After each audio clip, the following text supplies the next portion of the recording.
Today on the Road Hard Roadhouse, we're going to turn off the change oil light on a 2014 Volkswagen Passat TDI, the diesel. Let's get started. Okay, how are you going to change this? Let's see if I can do this without getting too crazy. I'm going to go here, press this, hold it.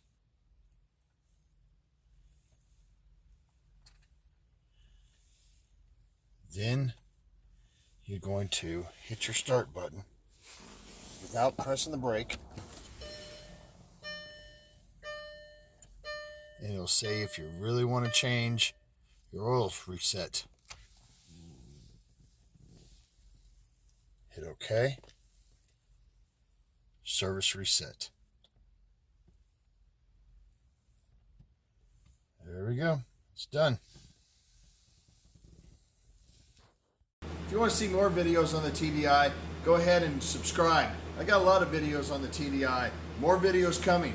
And as always, if you ride her hard, don't put her away wet. It's too hard to fix when you put it away wet.